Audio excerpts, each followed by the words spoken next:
Mengapa umat Islam banyak yang tersinggung kepadanya? Selama ini umat Islam sangat bangga mengatakan, Al-Quran adalah wahyu Allah dan Muhammad adalah Rasul Allah. Benarkah klaim ini? Dan ketika Panji Gumilang mengatakan bahwa Al-Quran adalah sabda Muhammad, umat Islam langsung banyak yang marah-marah kepadanya. Apakah umat Islam sudah mengerti ayatnya berdasarkan teks aslinya? Apakah Allah pernah memilih Muhammad sebagai Rasulnya dan bersabda kepadanya, sehingga Anda mengklaim bahwa Al-Quran adalah wahyu Allah dan Muhammad adalah Rasul Allah? Berikut ini saya akan menunjukkan dalil-dalil bahwa Al-Quran itu hanyalah sabda Muhammad. Al-Quran adalah perkataan Rasul yang mulia, Surat Al-Haqqah ayat 40 dan Surat At-Ta'wir ayat 19. Yang diberi petunjuk oleh Allah adalah para nabi sebelumnya. Surat Al-An'am ayat 89-90. Firman Allah adalah bernama Al-Masih Isa putra Maryam. Surat Ali Imran ayat 45 dan Surat An-Nisa ayat 171. Muhammad adalah utusan Jibril sedangkan Allah hanya sebagai saksi. Surat An-Nisa ayat 79.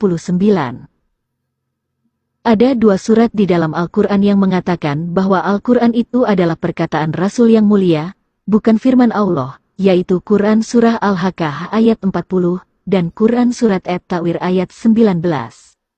Secara lengkap akan saya jelaskan berikut ini. Quran Surat Al-Haqqah ayat 40, dan Surah At-Ta'wir ayat 19.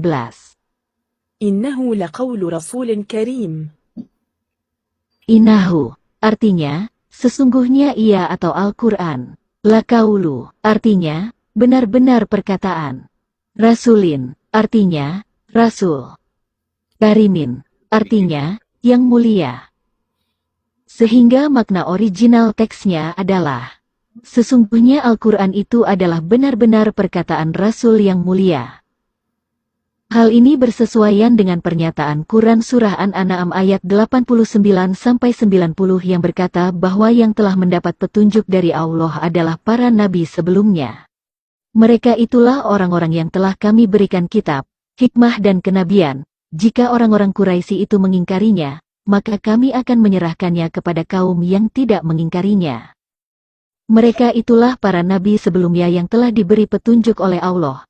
Maka ikutilah petunjuk mereka. Katakanlah Muhammad, aku tidak meminta imbalan kepadamu dalam menyampaikan Al-Quran. Al-Quran itu tidak lain hanyalah peringatan untuk seluruh alam. Kedua ayat di atas memberitahukan bahwa yang telah diberi petunjuk oleh Allah adalah mereka yaitu para nabi sebelumnya, yang mana Muhammad tidak terhitung di situ. Oleh karena itu, Al-Quran adalah sabda Muhammad yang mengutip sebagian ayat-ayat dari kitab sebelumnya yang disampaikan kepada kaumnya atas perintah Jibril. Kalau Anda mencermati dan memahami Quran Surah Asy-Syu'ara, ayat 196-197, Quran Surah Yunus ayat 94, Quran Surah Al-Ankabut ayat 47, dan Quran Surah Al-An'am ayat 89-90 sebagaimana sudah saya bahas di video sebelumnya, maka sebenarnya tidak ada wahyu yang baru yang disampaikan oleh Allah selain yang telah ada di kitab Taurat dan Injil. Dan di Quran Surah Al-An'am ayat 89, Quran Surah Al-Jasiyah ayat 16, dan Quran Surah Al-Ankabut ayat 27 sudah dikatakan bahwa orang-orang yang diberikan kitab, kekuasaan dan kenabian adalah mereka dari garis keturunan Ibrahim, Ishak dan Yakub, yaitu para nabi dari Bani Israel. Jika ada wahyu baru selain daripada apa yang sudah dituliskan di kitab Taurat dan Injil, maka ayat-ayat itu berasal dari ilah lain yaitu dari iblis, sang penyesat yang menyamar sebagai Allah. Namun terjemahan Quran Surah Al-Haqqah ayat 40 dan Quran Surah At-Ta'wir ayat 19 ini di dalam Al-Quran telah diubah maknanya dengan menyisipkan kata yang diturunkan kepada. Sesungguhnya ia, Al-Quran itu benar-benar wahyu yang diturunkan kepada Rasul yang mulia. Penambahan kata-kata itu tentu akan mengubah maksud dan tujuan dari ayat yang sebenarnya. Sehingga terkesan seakan-akan Muhammad menerima wahyu baru dari Allah. padahal di Quran Surah Al-An'am ayat 89-90 dengan jelas dikatakan bahwa yang telah diberi petunjuk oleh Allah adalah para nabi sebelumnya dan Al-Quran itu hanya kitab peringatan. Detail ayat-ayatnya. Quran Surah Al-Haqqah ayat 38-40. Maka aku bersumpah demi apa yang kamu lihat, dan demi apa yang tidak kamu lihat, sesungguhnya ia, Al-Quran itu benar-benar wahyu Rasul yang mulia.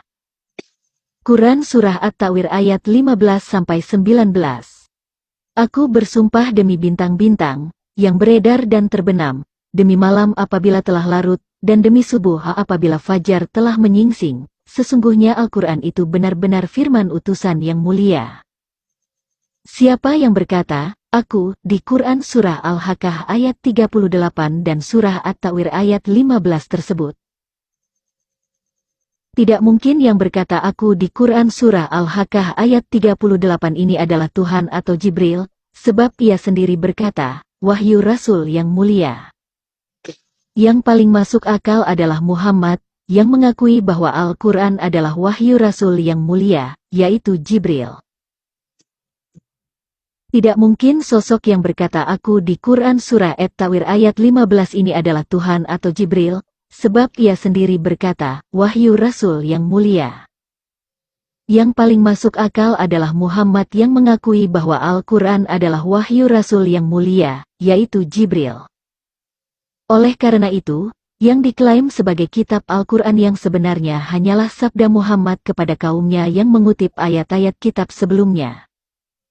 Sedangkan sang firman Allah sebenarnya sudah disebut di dalam Quran Surah An-Nisa ayat 171 dan Quran Surah Ali Imran ayat 45, yaitu Isa Al-Masih putra Maryam. Quran Surah An-Nisa ayat 171. إنما المسيح عيسى ابن مريم رسول الله وكلمته. Sesungguhnya Al-Masih, Isa putra Maryam itu, adalah utusan Allah dan kalimatnya.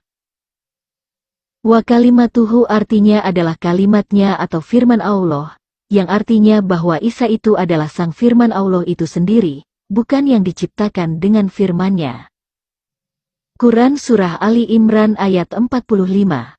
إذ قالت الملائكة يا مريم إن الله يبشرك بكلمة منه اسمه المسيح عيسى ابن مريم. Ingatlah, ketika para malaikat berkata, wahai Maryam, sesungguhnya Allah menyampaikan kabar gembira kepadamu tentang sebuah kalimat darinya, namanya Al-Masih Isa putra Maryam. Sebuah kalimat darinya, namanya Al-Masih Isa putra Maryam artinya bahwa Isa inilah sang firman itu sendiri. Kalau Al-Masih Isa putra Maryam adalah sang firman Allah, sedangkan ayat-ayat Al-Quran tidak berasal dari Isa Al-Masih, maka dapat disimpulkan bahwa Al-Quran bukan firman Allah yang langsung disampaikan kepada Muhammad, tetapi dengan mengutip ayat-ayat kitab sebelumnya lalu disampaikan oleh Muhammad kepada kaumnya. Dan umat Islam perlu diingatkan bahwa di Quran Surah Yunus ayat 94 dan Quran Surah Al-Anbiya ayat 7 sudah dikatakan bahwa Muhammad saja sebagai junjungan umat agama Islam diperintahkan supaya bertanya kepada para pembaca kitab sebelumnya jika ia ragu atau tidak mengetahui, apalagi Anda hanya umat yang datang kemudian yang tidak tahu apa-apa tentang Taurat dan Injil. Sehingga berdasarkan ayat ini Anda tidak berhak menafsirkan sendiri ayat-ayat Al-Quran, terutama yang berhubungan dengan kitab Taurat dan Injil tanpa bertanya kepada para pembaca kitab sebelumnya. Mereka yang menafsirkan Al-Quran tanpa bertanya kepada para pembaca kitab sebelumnya berarti melanggar Quran Surah Yunus ayat 94 dan Quran Surah Al-Anbiya ayat 7, dan mereka ini disebut sebagai orang-orang kafir. Berdasarkan Al-Quran, utusan Allah adalah malaikat, bukan manusia. Kalau Anda mengkaji Quran Surah Asy-Syura ayat 51 dan Quran Surah Fatir ayat 1 dengan cermat dan benar sebagai ayat sentral tentang Allah di dalam agama Islam, maka sesungguhnya yang disebut utusan Allah atau Rasulullah adalah malaikat, bukan manusia, sebab di ayat itu dikatakan, dan tidak